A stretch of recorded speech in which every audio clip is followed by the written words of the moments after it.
ചെന്നൈ സിറ്റിയുടെ തിരക്കിൽ നിന്നെല്ലാം മാറിയിട്ടുള്ള ഒരു ഉൾനാടൻ ചെന്നൈ.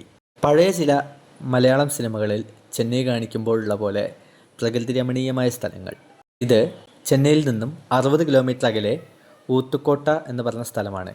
ആന്ധ്രാപ്രദേശ് ബോർഡറാണ്. ഇവിടെ നിന്ന് 2 കിലോമീറ്റർ മാത്രമാണ് ആന്ധ്രാപ്രദേശിലേക്ക് ഉള്ളത്. ഇവിടെയാണ് എൻ്റെ വല്യമ്മയും വല്യച്ഛനും താമസിക്കുന്നത്. വല്യച്ഛൻ നോക്കി നടത്തുന്ന സ്ഥലങ്ങളാണിതെല്ലാം. ഇതിൻ്റെ എല്ലാം മാനേജറാണ് വല്യച്ഛൻ.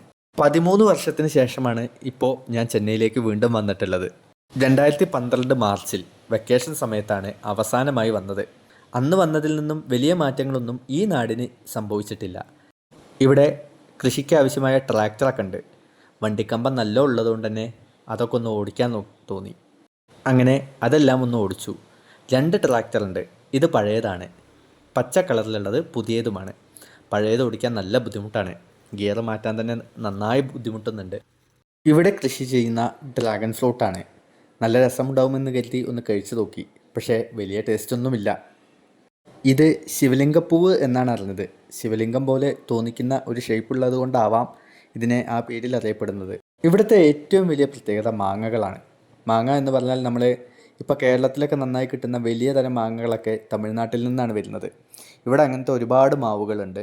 ഇഷ്ടംപോലെ മാങ്ങയുമുണ്ട്. പക്ഷെ ഒന്നും പഴുത്തിട്ടില്ല. ഇവിടെ വന്നാൽ ഏറ്റവും വലിയൊരു പണിയാണ് ഇത് തിന്നുക എന്നുള്ളത്. പക്ഷേ ഇപ്രാവശ്യം ഭാഗ്യമില്ല. ഈ വീടിൻ്റെ 2 കിലോമീറ്റർ അപ്പുറത്തുള്ളൊരു അമ്പലമാണ്. പക്ഷേ ഇത് ആന്ധ്രാപ്രദേശിലാണ്. കാരണം അത്രയും ബോർഡറിലാണ് നമ്മൾ വന്ന് നിന്നിരുന്നത്. ഈ അമ്പലത്തിൻ്റെ പ്രത്യേകത എന്തെന്ന് വെച്ചാൽ പാലാഴി കടഞ്ഞു വരുന്ന സമയത്ത് ശിവൻ പാർവതിയുടെ മടിയിൽ തലവെച്ച് കിടന്ന സ്ഥലമാണെന്നാണ് ഐതിഹ്യം. അതുകൊണ്ട് തന്നെ ഇവിടുത്തെ പ്രതിഷ്ഠ ശിവൻ കിടക്കുന്ന രൂപത്തിലാണ്. പാർവതിയുടെ മടിയിൽ തലവെച്ച് കിടക്കുന്ന രൂപത്തിലാണ്. അകത്തേക്ക് ഫോൺ കൊണ്ടുപോകാൻ പറ്റാത്തതിനാൽ വീഡിയോസ് എടുക്കാൻ പറ്റിയിട്ടില്ല. വല്യമ്മയും വല്യച്ഛനും നാട്ടിൽ വരുമ്പോഴെല്ലാം സ്വീറ്റ്സ് കൊണ്ടുവരാറുണ്ട്. ഇവിടുത്തെ ഒരു പ്രധാന വിഭവമാണ് ഈ സ്വീറ്റ്സ്. അപ്പം ഞാനും കുറച്ച് സ്വീറ്റ്സ് വാങ്ങാമെന്ന് കരുതി. വീട്ടിൽ ചെല്ലുമ്പോൾ അച്ഛന് ഭയങ്കര ഇഷ്ടമാണ്. അതുകൊണ്ട് തന്നെ കുറച്ച് സ്വീറ്റ്സ് വാങ്ങി. ഇനി മടക്കയാത്രയാണ്. വീണ്ടും ചെന്നൈ സെൻട്രലിൽ ചെന്ന് അവിടെ നിന്നാണ് ട്രെയിൻ കയറുന്നത്. അതിനു മുമ്പായി ഭൂമിക്കടിയിലൂടെ പോകുന്ന മെട്രോയിലൊന്ന് കയറണം. ചെന്നൈയിലൊരു പ്രധാന സവിശേഷതയാണ് ഈ ഭൂമിക്കടിയിലൂടെ പോകുന്ന മെട്രോ. അതിൻ്റെ വിശേഷങ്ങളുമായി അടുത്ത വീഡിയോയിൽ കാണാം. താങ്ക്